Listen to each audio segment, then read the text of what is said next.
এই পুৰণিদিনীয়া যি ৰাংচালি সোণাৰী দিনজয় বৰনামঘৰ যি 1835 চনতে স্থাপিত হৈছিলে, এই নামঘৰ ভাগত আজি শৰণস্থলীত আপোনালোকৰ চেনেলৰ যিসকল সাংবাদিক বন্ধু আহিছে, আমি সকলোলৈকে নমস্কাৰ আৰু ধন্যবাদ জ্ঞাপন কৰিছোঁ। আমাৰ এই নামঘৰ ভাগিত আজি অতীজৰ পৰা মায়ামাৰ সমাজৰ পৰম্পৰা অনুসৰি আমাৰ শৰণ কাৰ্য চলি আহিছে। সেই অনুসৰি আজি এই গুৰুজনাৰ বিষ্ণু বালিকুঞ্চি সত্ৰৰ সত্ৰাধিকাৰ শ্ৰী শ্ৰী সদানন্দ দেৱ গোস্বামীৰ নেতৃত্বত 2007 চনৰ পৰা এই নামঘৰ ভাগত আকৌ শৰণ পৰ্ব চলিছে। আজি প্ৰায় পুৰুষ মহিলা মিলাই 54 গৰাকী পুৰুষ মহিলাই শৰণ ভাগত অংশগ্ৰহণ কৰিছে। যে আমাৰ নীতি নিয়ম অনুসৰি, আমাৰ সমাজৰ যিটো নীতি নিয়ম, এই নীতি নিয়ম অনুসৰি আমাৰ শৰণ কাৰ্য প্ৰতিটো দুবছৰ আঁতৰি চলি থাকে। এই শৰণ ভাগত যিসকল শুভাকাংক্ষী তথা বিভিন্ন প্ৰান্তৰ ভকত বৈষ্ণৱ আহি আই মাতৃসকল আহি যুৱক যুৱতীসকল আহি সহায় সহযোগ কৰিছে, তেখেতসকললৈ আমাৰ নামঘৰ কমিটিৰ তৰফৰ পৰা অশেষ ধন্যবাদ জ্ঞাপন কৰিছোঁ। এইখিনি আমাৰ বহুত নিয়ম নীতি আছে। যিহেতু যোৱাকালিৰ দিনটোত আমাৰ যি নামঘৰত ভকতসকল বহে, তেওঁলোকে সম্পূৰ্ণ লঘোণে থাকি তেওঁলোকে এই নামঘৰ গুৰুজনাৰ ওচৰত বহি চুৰীয়া তামোল লৈ যি শৰণভাগ লৈ আজিৰ দিনত গায়ন বায়নসহ তেওঁলোকক নদীত মুণ্ডন কৰি নদীত গা ধুৱাই আনি আকৌ গুৰুৱে তেওঁলোকক এটি ঈশ্বৰৰ সহস্ৰ নামৰ এটি নাম প্ৰদান কৰিছে।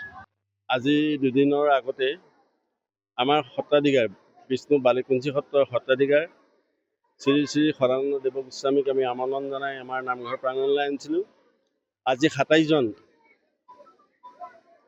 অৰ্থাৎ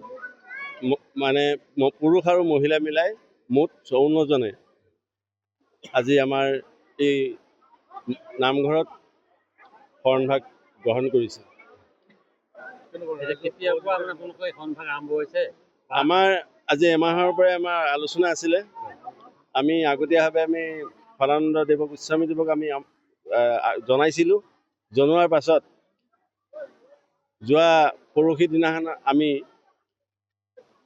আমাৰ গুৰুদেৱক আমি আমাৰ নামঘৰলৈ লৈ আহিছিলোঁ আৰু আজি ৰাইজৰ বিপুল সমাগমেৰে নলৰাখিনিক আদৰি অনা পৰিলক্ষিত হৈছে।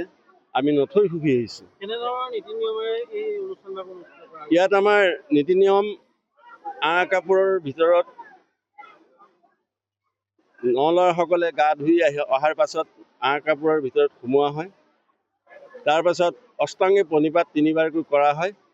অষ্টাংগী প্ৰণিপাত কৰাৰ পাছত টোপোলাসমূহ যিজন খাটনিয়াল থাকে আঁতৰি লয় আৰু নাম একাদিক্ৰমে নাম সুধি যায় আৰু সেই একাদিক্ৰমে নাম কৈ যোৱাৰ পাছত আমাৰ গুৰুজনাই ঈশ্বৰৰ নামটো প্ৰদান কৰে। 27 গৰাকী পুৰুষ আৰু মহিলাই মিলি আজি মায়াময় সাংস্কৃতিক সমাজৰ নীতি নিয়ম অনুসৰি পৰম্পৰাগত ৰক্ষা কৰি দিনজয় সত্ৰৰ সত্ৰাধিকাৰ বিষ্ণু বালিকুঞ্চি সত্ৰৰ সত্ৰাধিকাৰ শ্ৰী শ্ৰী দেৱ গোস্বামী দেৱৰ নেতৃত্বত আজি শৰণ প্ৰদান কৰিছে।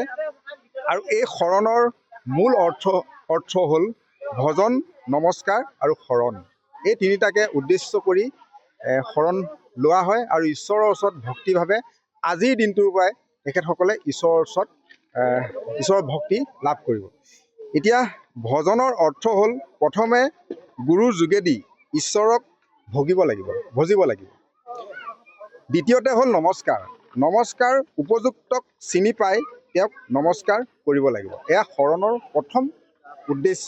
আৰু তৃতীয়তে শৰণৰ অৰ্থ হ'ল ঈশ্বৰৰ ওচৰত কয় মনে বাক্যে নিজকে অৰ্পণ কৰি শৰণাগত হ'ব লাগিব।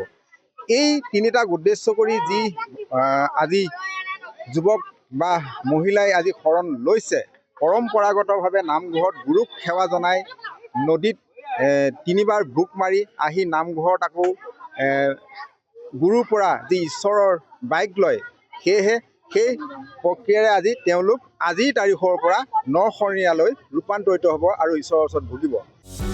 যিকোনো খবৰৰ বাবে যোগাযোগ কৰক আমাৰ এই নম্বৰত 9181 307 2221।